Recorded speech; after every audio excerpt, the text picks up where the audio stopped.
if I could hope for but one thing for you, so you be curious in all that you do.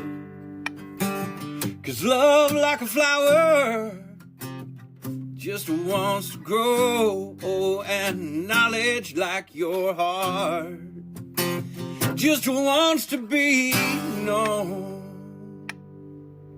If you like, please subscribe. This is Bitcoin Study Sessions.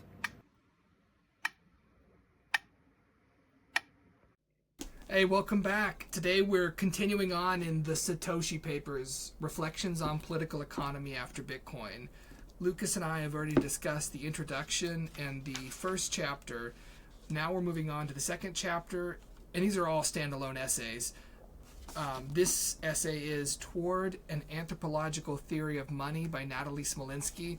She is also the editor of this anthology, and she was a co-writer of the introduction. This, Lucas and I were talking, this anthology, I mean, its aspiration is to be academic in nature, in the sense of to aspire to academic standards, to talk to academics, to really have that level of scholarship. And the essay so far, the introduction, the first essay, and this essay, it definitely attains to that, which is excellent. The content here is extremely interesting, very thought-provoking, and difficult, but difficult in the best sense. There's so many ideas in this essay. I'm going to do what we usually do. I'm going to try to get kind of the broad ideas out on the table so Lucas and I can kind of hash out those ideas. Whenever I do this, I have to omit some interesting stuff, so don't think that the kind of circle is entirely closed in this essay just because of what you hear. I'm going to get out the stuff that I think is the most interesting, but there's a lot of stuff in here. This essay is also very imbricated, overlapping, interlocking, lots of concepts, lots of definitions, and we're going to have to, of course, just kind of give a gloss on top of that, skip through it like a stone over what could be some very deep discussions in a lot of ways. I'll start with this quote that's like 3/4 the way into the essay, because this is one of the big takeaway points that I want to really talk to Lucas about and that I want to get out here. The quote is, "Money in all its forms is the ever-evolving social answer to the question of what people want in settlement of debts." So we're going to circle back around to why this quote is so impactful. There's a lot dwelling in the definition of settlement and what people want in settlement, and that's going to be, I think, the kernel of the essay. But let's back up. How does the essay begin? So this Natalie Smolenski is an anthropologist by training. She's also an entrepreneur, but by formation she has an academic anthropology background, specifically the field of cultural anthropology, which within anthropology is where I have a definition here, but I seem to have deleted it. In any case, for a cultural anthropologist, they're kind of studying what in a well-rounded sense is like the institutions, the customs, and other things of people. And so culture in a broad sense, the anthropology that's going to study that type of thing. And this towards an anthropological theory of money is obviously regarding what money is in that sense for a cultural anthropologist.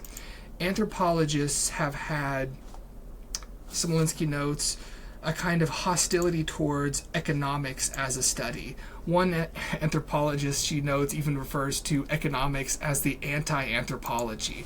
Why? So economics has tended to be neutral regarding the ends or goals that people choose, and to instead focus on the means that people choose to achieve those ends. So the basic idea of economics is that humans will tend to select the least costly means of achieving whatever end or goal they set for themselves. Could be a virtuous end, could be what we would consider a bad end. So A person seeking to rescue penguins, if that was their end or goal, they would do it in the least costly way possible so as to rescue the most penguins and have the most resources left over for their other ends. Or a person seeking to buy heroin would do it in the least costly way so as to be able to maximize the amount of heroin or other things in their life that they want to get. So whatever your end, however irrational or vicious, people economize rationally in selecting the least costly means for it. That's what economics proposes.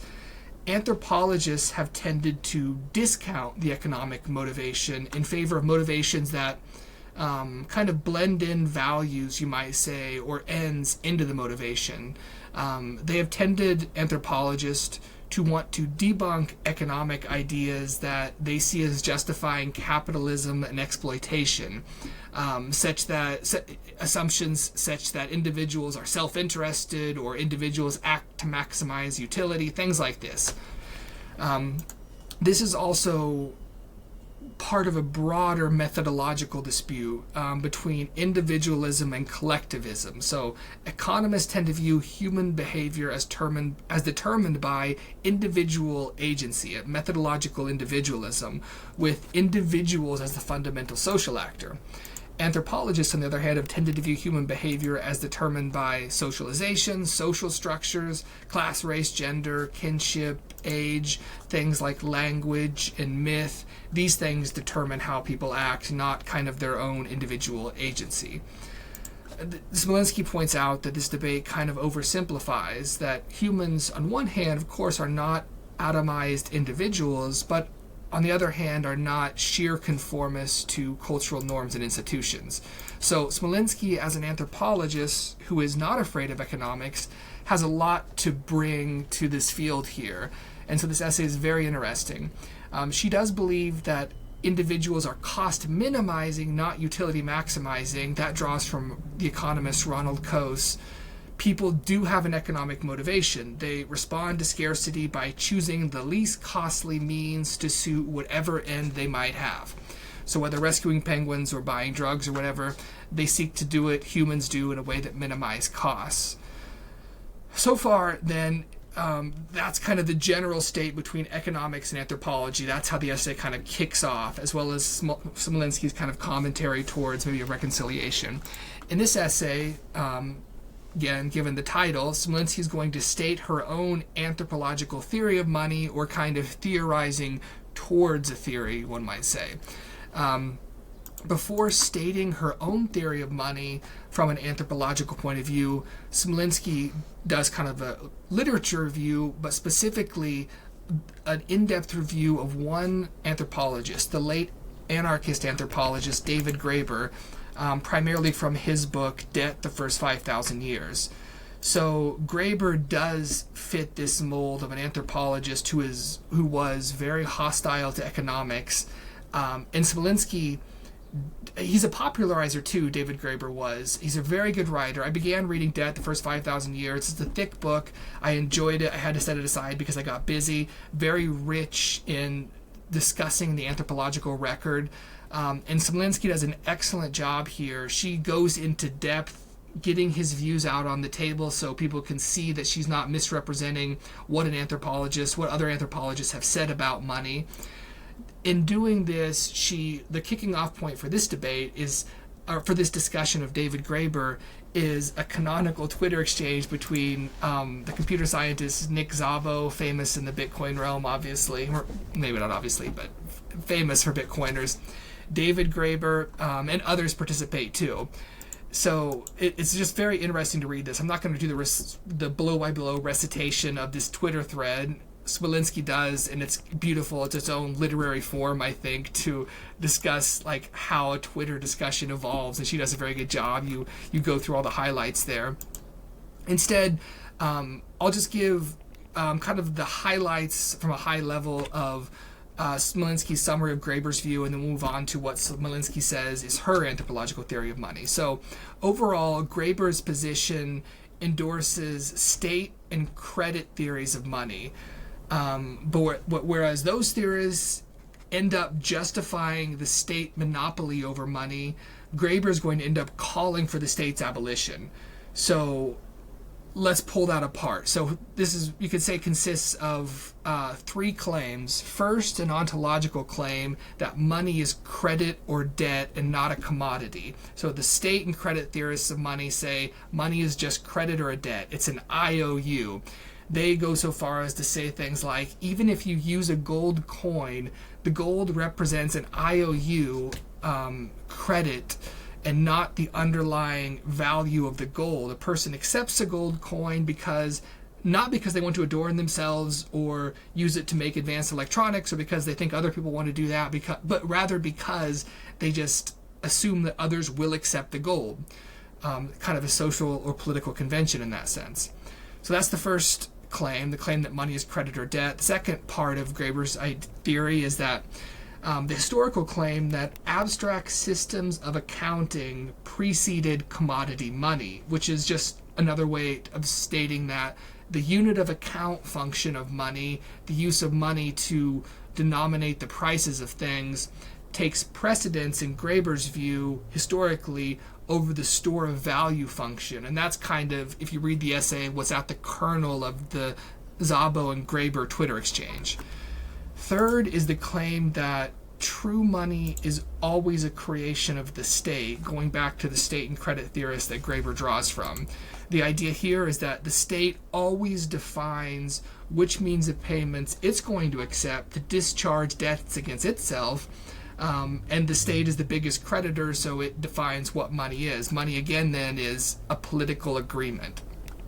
Up to this point, with these three claims, especially the first and the third one, that money is credit, that money is a creation of the state, Graeber agrees with state and credit theorists on money, people like Mitchell, Innes, Knapp, and Keynes.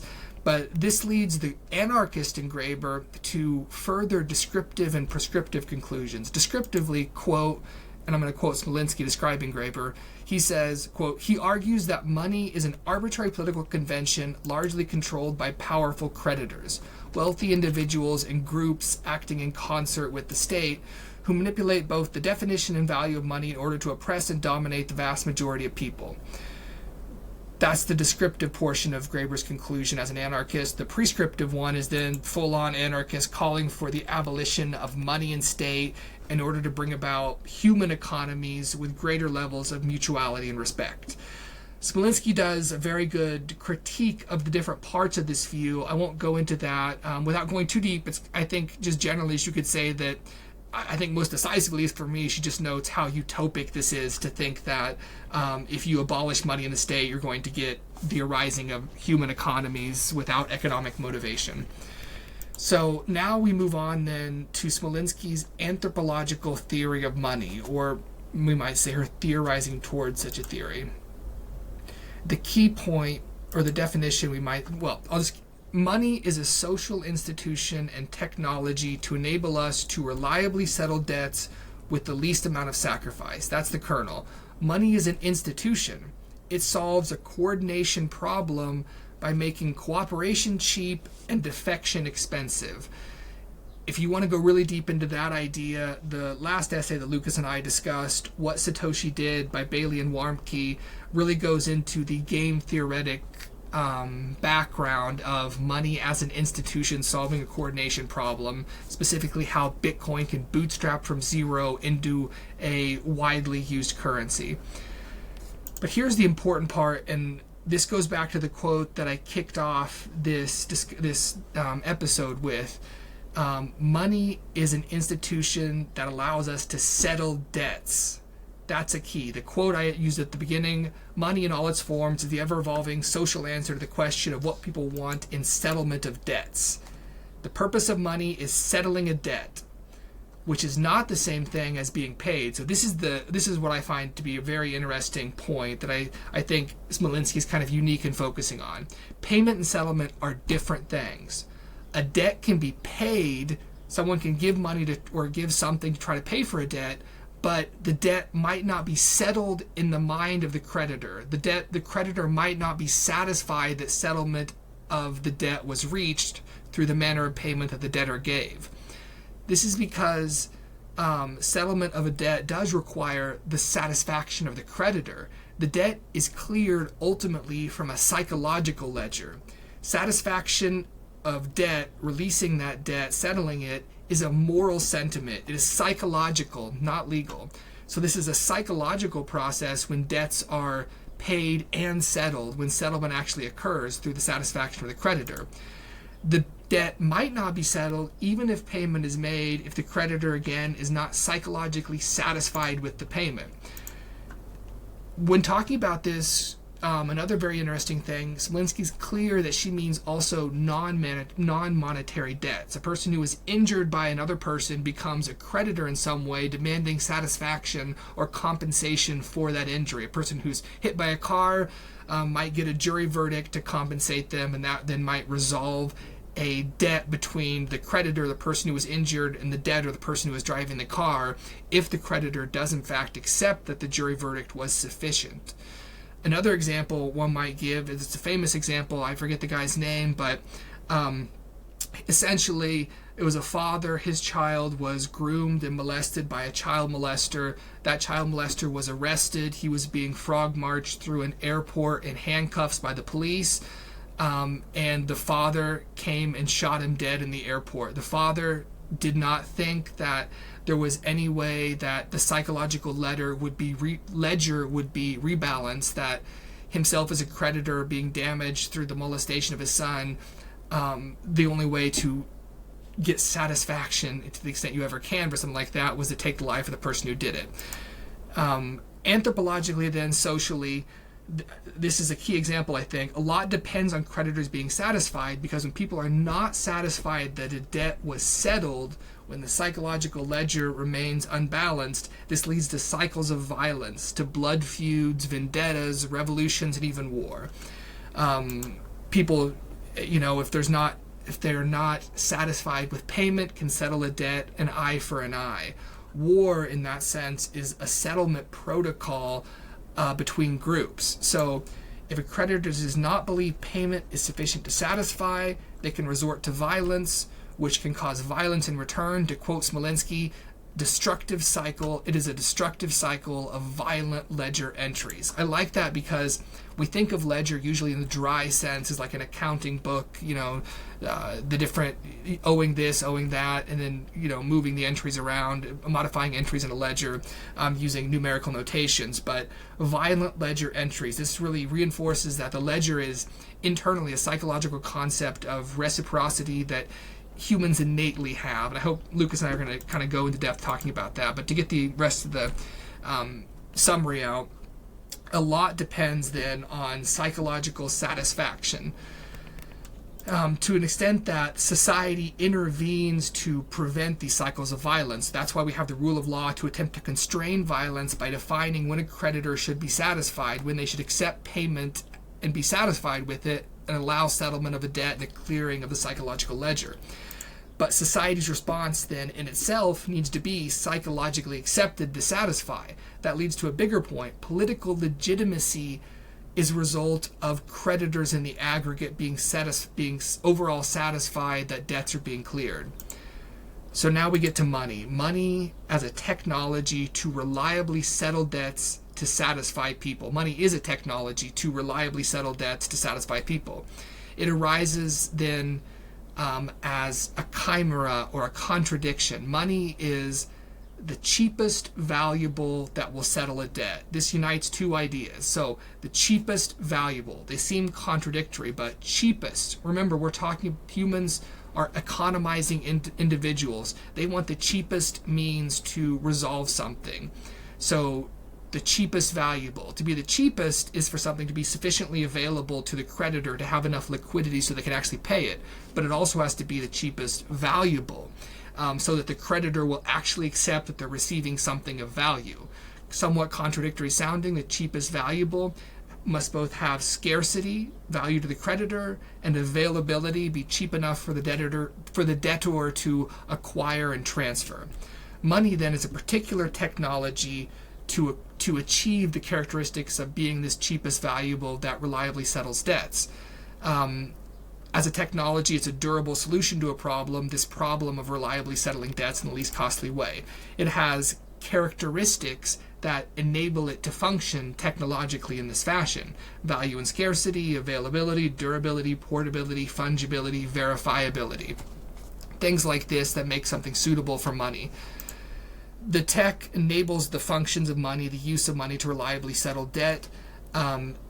In discussing this, Smolenski talks about the three functions of money, which if you read any of the literature on Bitcoin, you see these discussed a lot: store of value, unit of account, and medium of exchange. So money as a technology to reliably settle debts. As a store of value, money needs to be able to retain or grow value over time, because for creditor to be satisfied, they of course must believe that the thing that they are receiving now is something that they will be able to exchange in the future for something they want. It has to be a store of value in that sense, at least. Unit of account, the ability to notate price, is going to allow greater precision in transacting. It's going to make it the cheapest valuable. It's going to make it easier to use.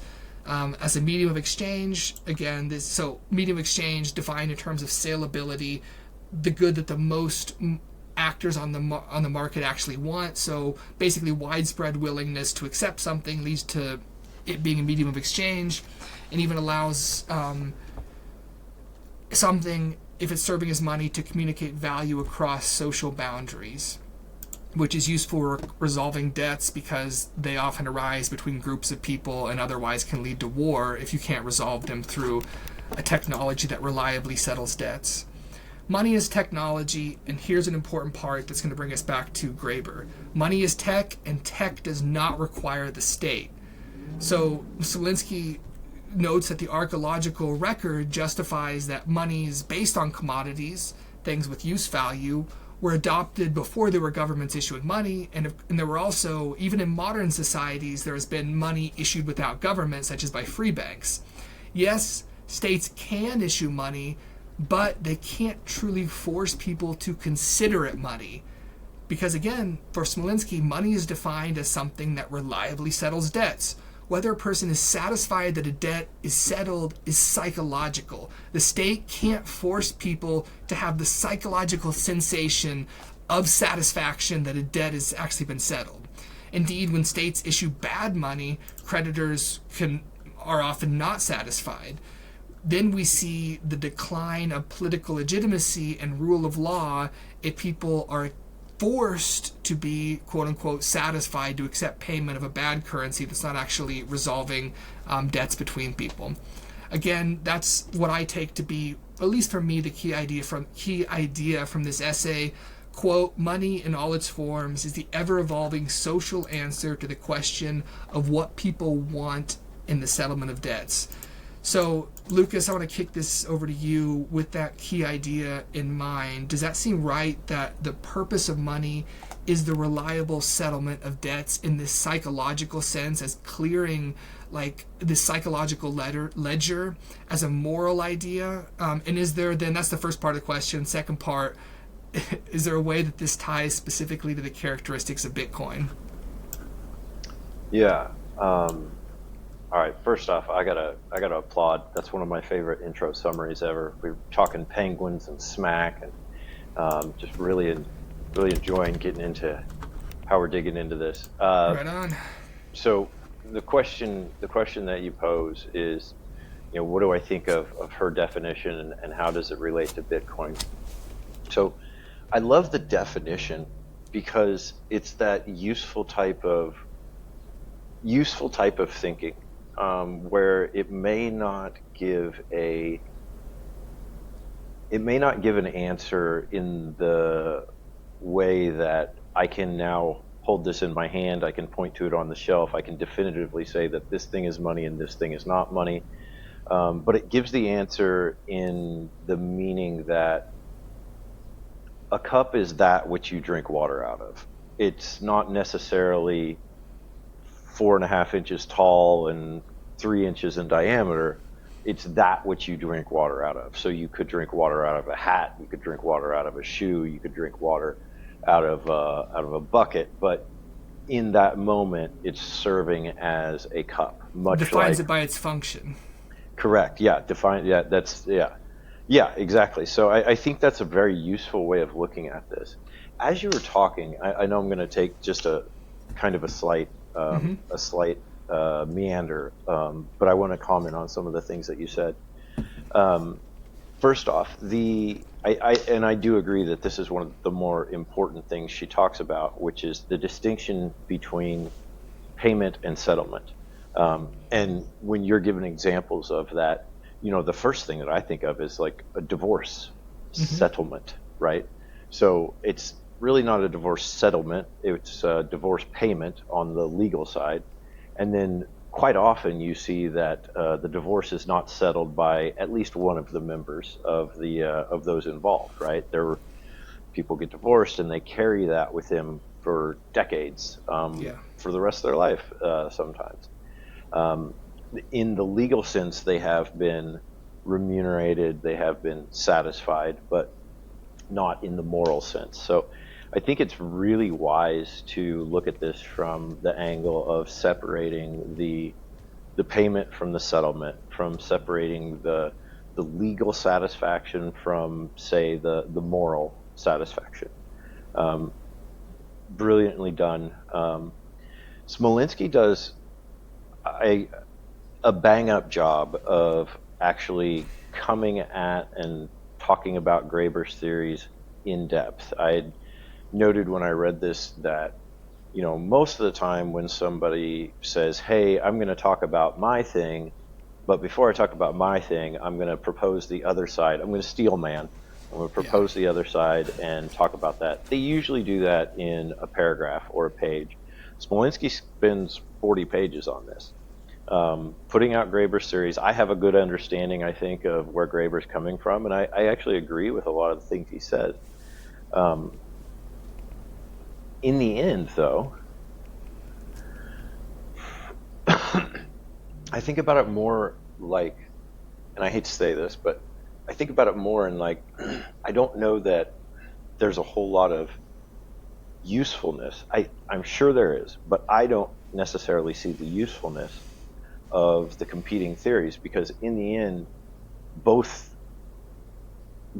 sides end up settling on the same type of money. So they both get to the same thing, but they do it from different theories. And to me, I think that's it's kind of like asking someone, why did you pick this house? Why did you pick this spouse? What is the one thing that led you to marry this person, that led you to live in this place? And there just is never one thing. It's not I fell in love with her eyes, and the other person is Can saying, I ask you a question it's about the sense that? of humor. Yeah, go ahead. So, I think Graeber, so he draws from the state and credit theorists of money. They are trying to say that fiat money is what money is, that the state defines money, and that the state is the best social technology there is, because it has created credit, which is like the definitional form of money, because the state defines money, and that's what they've defined as money, kind of circularly or something like that. Graeber then says, I agree with what you say, that the state defines money, and therefore we have to abolish the state because money is shit. And I mean, like, the Bitcoiner agrees in that sense, but says, wait, we don't actually have to abolish the state, because it turns out, and Smolenski's theory is this way. Yeah, money is technology. Technology is agnostic it's separate from the state. It arises bottom up by group selection based on the characteristics of the thing as solving a problem. This problem of reliably settling debts.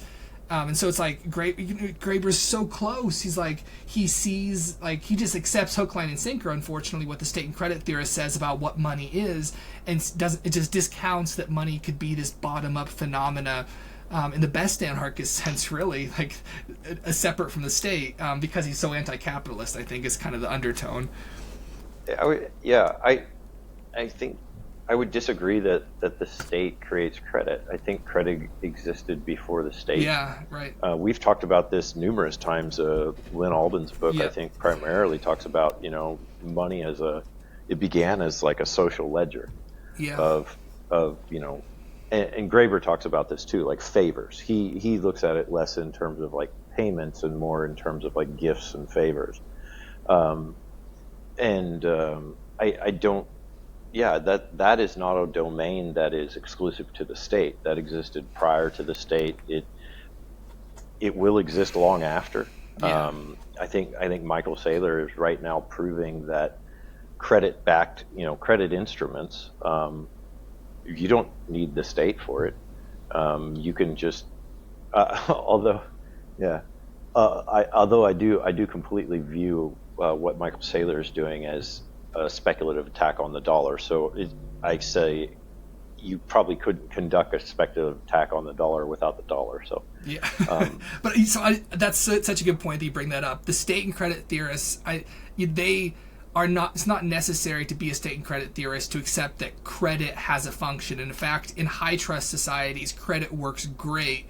You can just like, hey, do me a solid, I'll do you a solid. If it's all kinship, it's when you begin to transact internationally or between groups or in lower trust situations that commodities come into play because you want final settlement on the scene by giving something with use value. I think the state and credit theorists, they don't just say like credit is the preferred form of money. They say the state credit, fiat money, is the preferred form of money. So like within a subset of credit, that is money which is the state defines as like extinguishing it's the state's debt is credit for in that sense. I mean, the state, like fiat money for the state credit theorists, is what they define as money, something like that.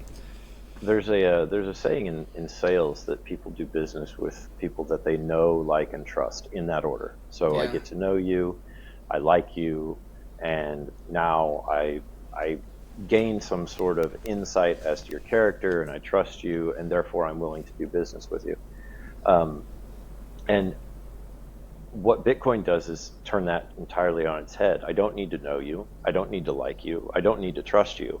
Yet I can still do business with you as though you were my brother, as though you were my friend, as though you were a close acquaintance, because I can trust the ledger. And I can trust the money. So how does the second part of your question was, how does Bitcoin fall into this, and where does it kind of land in between those two theories? And Bitcoin is proving that money is what people say it is, because it is displacing money. It's also in the sense of the example of, there's not just one thing that you love about your spouse, about your house. There's also not just one thing that you love about Bitcoin. It wouldn't be as useful. People wouldn't use it if they couldn't subdivide it and reconstitute it. It wouldn't be nearly as useful if they couldn't carry it across borders in their mind or in their pocket. It wouldn't be as useful if they couldn't instantly send it to someone, anyone across the world. For all those reasons, it is the whole package. It is, it's the perfect eyes and the beautiful body and the sense of humor, and she's smart and she's, all that stuff. So how does Bitcoin fit into that? I think it kind of satisfies both theories, except that I don't think it's an institution. I would balk at that term. And I don't want to split hairs, but I don't think of Bitcoin as an institution. I just think of it as technology. I don't think of a cup as institution on drinking water. I just think of it as a technology that I use to drink water. And that enables that. That's a good distinction. I think that it would be like money is the institution and Bitcoin is an iteration of that. Bitcoin is like a particular technological solution to the problem of reliably satisfying debts, and so money is the institution that's going to do that, and then within money there's going to be different technologies that arise that help us do that. Gold and fiat and credit, all these things have been like institutions of, like, the institution of money has utilized these, and you might say like the institution is something more abstract, whereas the actual things that are used by humans to instantiate that institution can be different material expressions, I guess. I do think that, so Graeber proposes that it's kind of like utility based, and that it's, it has all these ephemeral qualities and stuff. And Smolenski talks about it from a cost minimization standpoint. And I'm wearing penguin socks today, so I'm super excited that you brought that up. I think it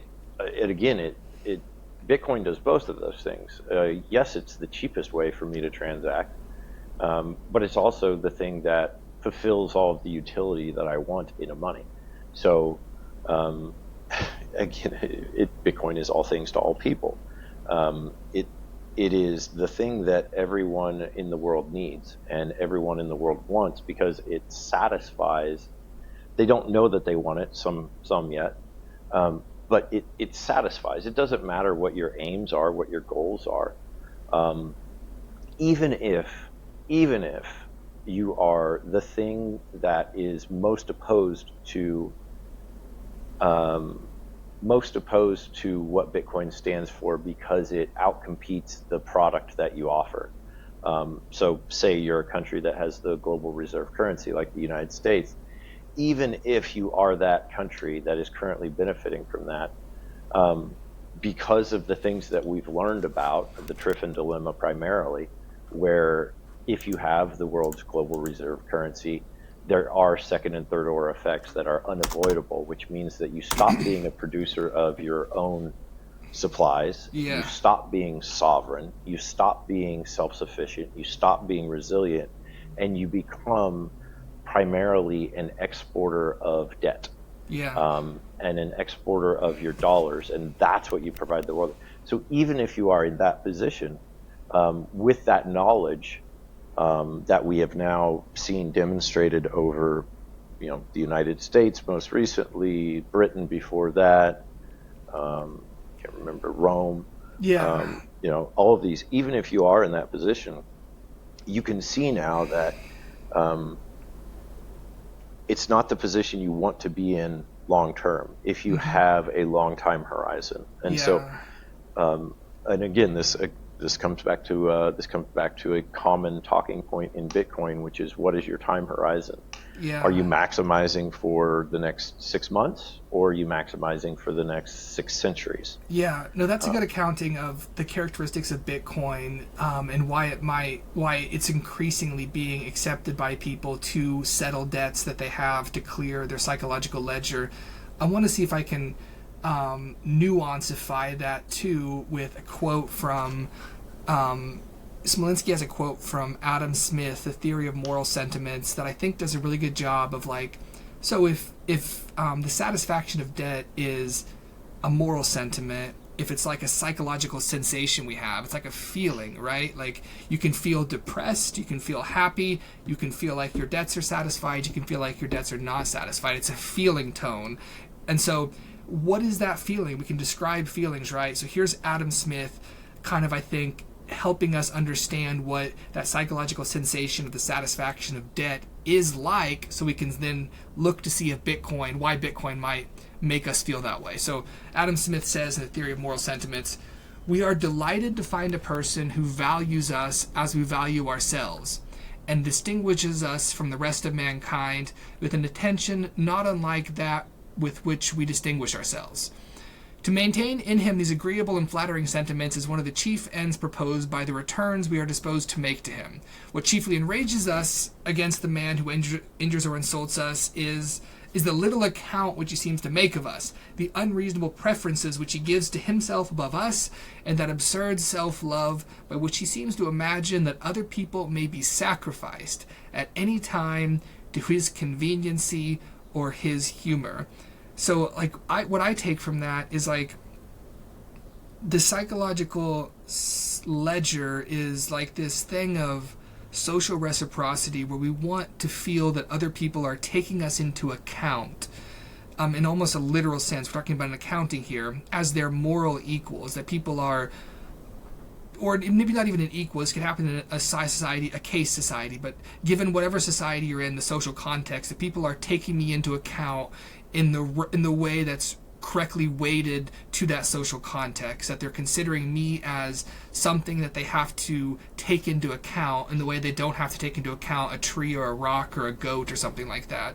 And so the psychological ledger gets filled up with these insults, with the ways that people don't treat us in the way that we feel we should be treated, and then it can be cleared reliably by giving somebody money as a technology is a way to reliably clear that by giving them the cheapest valuable, the thing that's valuable to them, that they're going to accept, but also like the most economical for me to give to them. And I get, Bitcoin, we can say that it can be the cheapest valuable in that sense. It's scarce.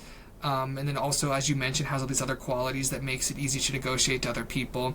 And so once people, if you're going to want to make somebody feel that they are taken into account, give them something that is absolutely finite, right? A piece of the Gabriel's horn, to use Jason Lowery's metaphor, that is Bitcoin, this finite but expanding in a sense type of thing. You're giving somebody a piece of cyber real estate. We can use all sorts of metaphors, right? You're giving somebody a real thing because it is finite, and the finiteness of it shows that person they are literally being taken into account in a incorruptible ledger, in the form of an incorruptible ledger. Yeah, and again, to quote Jason Lowery, Bitcoin is the paradox that is it's the paradox of all paradoxes. It's finite, but it's also infinite. It's finite in that there's only 21 million. It's infinite in that theoretically it can hold the entire wealth of the universe. It could hold a penny, or it could hold every bit of wealth that's ever been created, and stretch to fit that, like Gabriel's horn. This is where it breaks the definition that's given in the writing, where she talks about how money must be scarce, but not so scarce. Like, it has to be scarce in that there's not a whole lot of it, but it can't be so scarce that there's not enough of it. Yeah. And Bitcoin is the thing that is scarce, but it is also infinitely expandable. And so and the way to think about that, I think, is that it's also like it's infinitely subdividable. You can chop it up into little pieces. You can put it back together. You can chop it up into little pieces and do it again. So whether it's infinitely subdividable, whether that would actually take a soft or hard fork is something I've heard differing perspectives on. Yeah. Or different layers could subdivide in some sense. I think it's different layers. Yeah. Yes, I think it's different layers. I have this conversation a lot around here because there are. If this is your first time listening to this podcast, I apologize. There are lots of shitcoiners that come through this place. Particularly right now, we have the Solano super This team. Place being the network school, too, if you're the first time here. Yeah. This place being the network school. And so I have this discussion a lot, and we talk about optimizing for security versus optimizing for features. And Jason Lowery, Michael Saylor talk about this a lot. Michael Saylor's, I love the way that he talks about it, which is like, if you think about it from the concept of aeronautical engineering, you have to understand that any failure is a catastrophic failure. That in order to engineer something, it has to work every time, under every condition, without question. And the way that I like to think about it is I think about like Bitcoin as being a boat that was made to be entirely unsinkable. It's not fast. It has no chandeliers. It has no buffet. It has no swimming pools or dancing rooms. Yes, we shall call it the Titanic because it is unsinkable. Yes, but it will not sink. Okay. And we are reasonably confident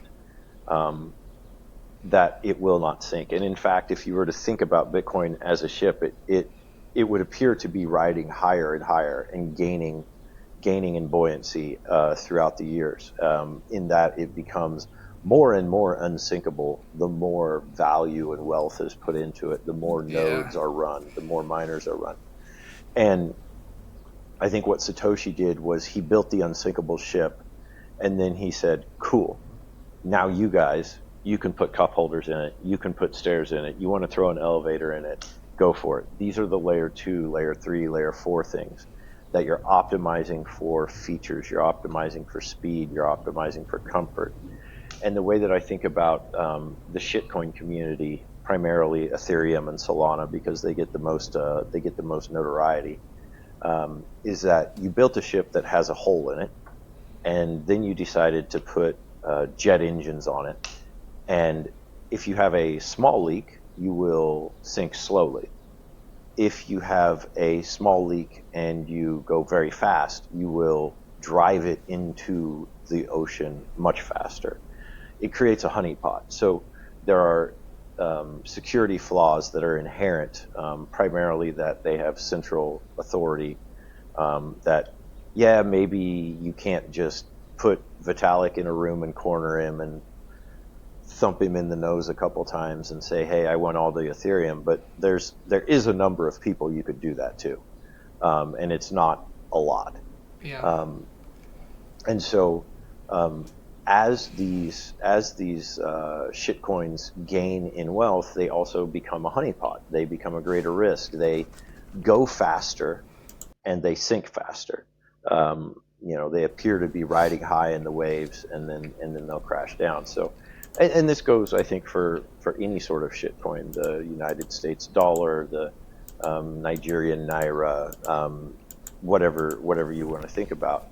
They are all of the same ilk and of the same breed, and so optimizing for security versus speed is the thing that I think separates what we have with Bitcoin here. Yeah. I probably got off onto a little No. So this, there, it's good to talk about. Yeah. So the Solana people were rude to me twice, and so I'm just like holding a grudge. You're clearing the psychological ledger right now. I am clearing the psychological ledger. Yeah. I'm airing my.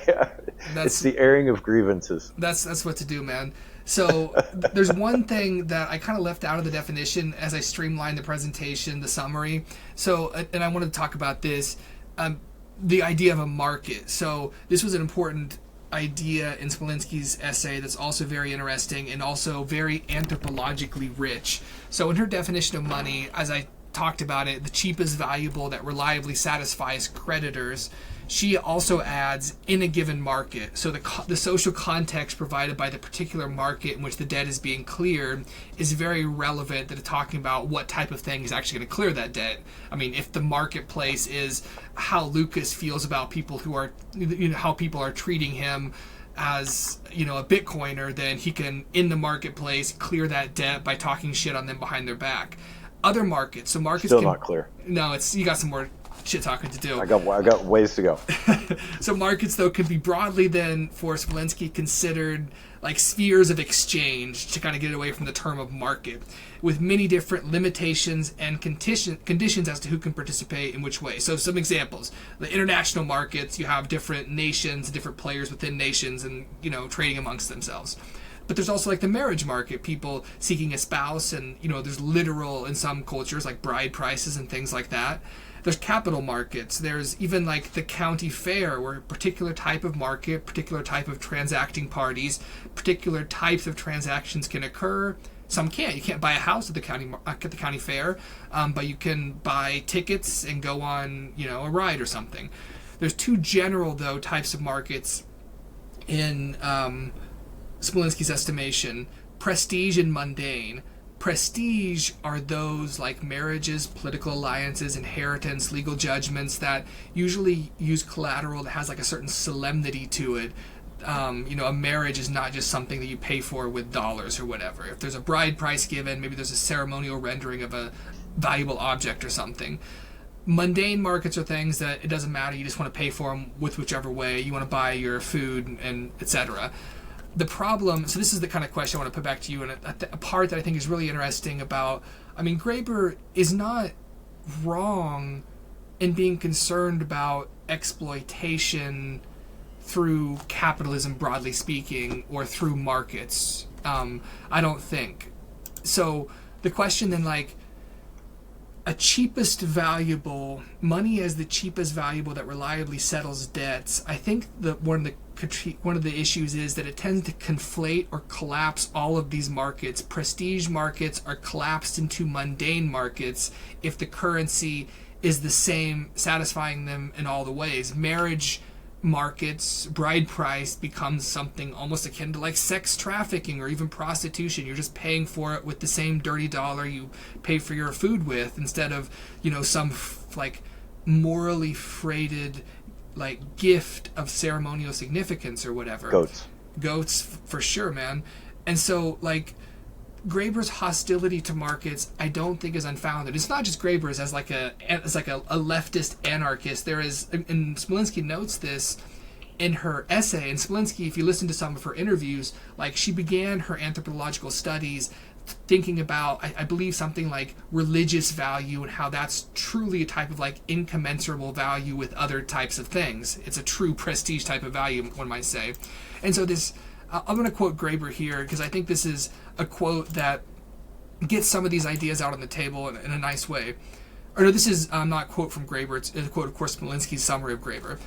It is the violence of commensurability, what he calls calculation, that is offensive to Graeber, of unlike things coming into contact, whether in war or economic exchange, and establishing shared languages of intelligibility that necessarily exclude the full hermeneutic richness of the worlds in which those previously incommensurable things originated. Again, that's the conflation of all these markets into this, like, just go out on the street and just buy yourself a can of Coca-Cola and a wife. It's all the same. So what do you think about this, Lucas, this, I guess, critique of the free market system as tending to reduce all things, the unit of account, making all things accountable in the dollar or maybe even in Bitcoin, even those things which shouldn't be? Or should things not be, I guess, that presumes. Yeah, so I'm kind of stuck on what you were talking about with prestige versus mundane markets, because I was thinking of a metaphor with that, which was like, so I'm a fan of baseball, and in baseball there's the market for players, and in the market for players, they get paid in money. I would say that that is a mundane market where they exchange production for money. But within the game itself, it's more of a prestige thing where they exchange what is needed for prestige, for applause, for the encouragement, for the satisfaction of the people that are watching it. And the prestige of those people in the audience is what ultimately determines the mundane market. If you satisfy the people in the stands, then you will satisfy the mundane market. I think that there's, yeah, it's really interesting. So think about a pitcher who is paid in the mundane market. His salary is paid based on his ability to get batters out, to not allow batters to reach first base. Yet in the game, there occurs an instance the inning before where an opposing player does something that is viewed to violate the rules of the game. One of them would be like trying to knock the ball out of a defenseman's glove. This is viewed as like a no-no. You don't do that. And so the next time that batter comes to the plate, the pitcher, whose value in the mundane market is determined by his ability to get people out, is now within the game valued in the prestige market by whether or not he's going to intentionally hit the batter in order to punish him for the thing that he did the inning before. And if he does so, then he will gain prestige among his teammates, among the fans. And so these markets are separate. They are differentiable. Now let's take a step further and let's interconnect everything. And let's, on the scoreboard, we have the pitcher's not only statistics, but also his Bitcoin address. And we have the batter's statistics and his Bitcoin address. And now, much like Ivan Nakadonsky promotes, which would be the ability for people to exchange value for value. You do the thing I want, I pay you directly, and we're satisfied. We're able to do things that other people want, and we know that they want them because they reward us immediately. So in that instance, instead of prestige, the pitcher hits the batter, and now 10 million sats are sent his way. So I think Bitcoin, to answer your question after meandering through my trip down memory lane of swinging bats and throwing balls, and to answer your question, how does Bitcoin fit into this? I think Bitcoin has the ability to, as elucidated by Ivan Nakadonsky, and look up his writings in Bitcoin Magazine for those of you who haven't been exposed to him, or watch our interview with him on the Instant Settlement series. But Bitcoin has the ability to, I believe, condense that prestige and mundane market. Not entirely. There's like your wife is still going to want flowers rather than Bitcoin on certain days. But that's exactly the problem, though? Those microtransactions that make everything now a part of the marketplace, that you can get the pitcher to bean the batter because you can pay them directly to do it. Everything is now a market transaction. The question, the prestige and mundane question is, what is sacred? What is sacred anymore? What cannot be paid for? And so Bitcoin we need to be cognizant of this. The ability to do microtransactions in that sense might not be good. And this is actually hinted at by Timothy Mays in the Crypto Anarchist Manifesto, so one of the originary documents of the kind of the culture that led to Satoshi and the creation, like the white paper. He says that there are going to be, with the rise of cryptography, markets for assassination. You're going to be able to pay people secretly in an anonymous or pseudonymous way to do things that are not good. And so these are problems to deal with. Maybe they're better problems than the problems we have as a result of a surveilled currency, for sure, which is endless war and the control of populaces. But there are going to be problems, and people, I think, need to have a spiritual concern, a spiritual in a broadest sense, of what is sacred to them, what is not within the realm of market transactions, whether in Bitcoin or another currency. They're not going to reliably settle. Their psychological ledger is going to be resistant to monetary compensation for certain types of debts and other things. Maybe that's Marcel Mauss talks about the gift economy. I haven't even read this stuff, but this Smolenski cites this as evidently a key text in the anthropological literature. Maybe there are, this more broad and ample idea of the gift is something that is going to benefit Bitcoiners too, as we consider how much the reach of microtransactions should go. Or again, I tend to make it just individual. You can always retreat from the market and make your life better by not letting people pay you to do things you don't want to do. There can be sacred things. I'm okay with that. So I want to think that through a little bit. Yes, there actually will be the enablement of a secret assassination, but also that will enable secret protection.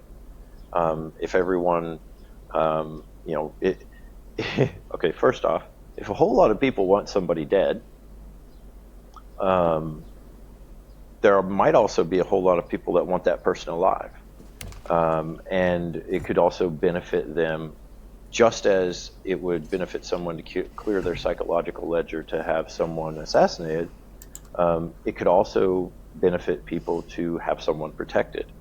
Go back to the baseball example.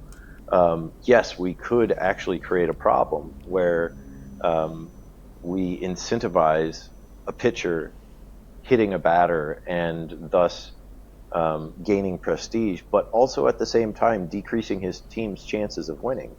And so what are you at that point? Are you, you're the fan that is fueling this. Are you a fan of the team's success? If you're a fan of the team's success, then ultimately you will want to do the thing that gives your team the best chance of winning. And so I think one of the things that when we look at new technologies, they are always, it appears, adopted by the illicit markets first. And they're adopted by the illicit markets first because the gatekeepers of the old technology have a middleman benefit to the old technology that they don't want to let go of. This is why Bitcoin was adopted first by people in marketing drugs and stuff like that. This is why this is why VHS was adopted by the porn industry first. This is why cars were adopted by moonshine runners first. These are things that are outside the established hierarchy, where in that hierarchy is an extractive benefit of being involved. And to make an end around of that with a new technology, it is always going to be adopted by people who are outside of the system first, but it eventually comes within the system. Now, the sweet grandma who goes to, she has a car so that she can go to church and pray and go to the cemetery and lay flowers on the grave. And the sweet grandma has a VHS player, not to watch Ron Jeremy, but to watch videos of her grandchildren. And the sweet grandma has Bitcoin, not to fund war, and to fund extraction of value from an economy, but to make sure that she has value to pass on to her granddaughter. And so it's not who gets there first, but that is the signal. The signal is that I do believe that this is how I view technology now, is that one of the things that I look at for an affirming technology is it being adopted by people outside of the system who are viewed traditionally as criminals or illicit or viewed negatively in the eye of public society. Yeah. No, yeah, definitely. I just think we'll definitely keep the reservation in the back of the mind. Bitcoin has all of these great properties, and yes, as you know, it will be adopted for various purposes, and possibly first for the reasons you give, but also just for your own personal, your soul, whatever reach you give that word. There are things that are not within the system, and that should never be, and don't accept Bitcoin or any other currency for them. Find a place where your dignity draws the line, and don't bean the batter if somebody pays you to do it. And I was thinking when you said we want our team to win, not really. There are worse things than having your team win a game or lose a game, right? And that is for your team to be disgraced. And so people don't want their team to fall into disgrace because their quarterback beats his wife or something. They want the team to represent the city, and they want a feeling of pride in something. But yeah, cool. Yeah, it's an in the moment thing, right? Where it's yes, today I'm feeling it. I want my pitcher to hit this batter, but tomorrow, the next day, the day after that, if I just continue doing that, then if I'm funding a predictive action that is leading to the downfall of the team, then it's just not going to exist. And maybe at the end of the day, I was going to say, remember Robert Breedlove saying, this is what keeps us from fighting to the death over every ham sandwich. Yeah. I think that yes, it is. You want to satisfy that honor, but there is a point at which satisfying honor no longer becomes fun. You're let's get a guy out. We've hit 14 batters in a row, Right, and maybe if you just want to hit batters, maybe you're just more of a dodgeball fan. Maybe you just got the wrong sport. So I'm a huge dodgeball fan. Dodge, dip, dive, dodge, dive. Cool. So the conclusion here, I'm gonna read the final paragraph of Smolenski's essay because it brings up one of the key points we haven't touched on that I think we should, which is this idea of political legitimacy coming from kind of a societal clearing of, or a reliable clearing of debts among the aggregate of creditors in society, that political legitimacy and the rule of law begin to be threatened if these ledgers are not cleared reliably. So, quote, this is the last paragraph of Smolenski's essay, so be impacted. Let it flow into you. Quote, "The moral ledgers in the minds of an aggregate of creditors within a market can accommodate widely elastic but not infinite debt balances. Once a sufficient number of creditors decide to collect on their debts, their collective action has inexorable force. These are moments of rupture and refounding, and often the introduction of new forms of social organization and new forms of money." So, again, I take the idea of this to be that the moral ledgers consider all the creditors in society. If money is not a good technology, if it's not reliably clearing debts, you're going to get rupture. You're going to get a refounding, to use a term Smolenski does from the introduction. You're going to get potentially a new form of money. A new technology is going to arise spontaneously. The creditors are going to use this new technology regardless of what the state says, because they're going to clear their ledger whether the state wants them to or not. They're not going to, again, accept payment that the state is mandating that they accept if it's not actually reliably satisfying them and settling their debts. So, yeah, political legitimacy is at stake if we have bad money. Yep, absolutely, as it should be. Yeah. Cool. Well, any concluding thoughts? That's the conclusion of the essay. How about what's the conclusion of Lucas's perspective on the essay?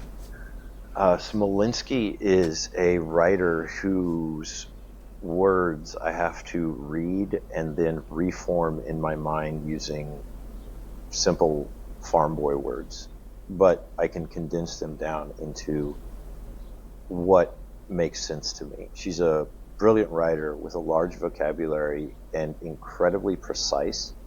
The academic tilt of the way that she writes, and she is an academic.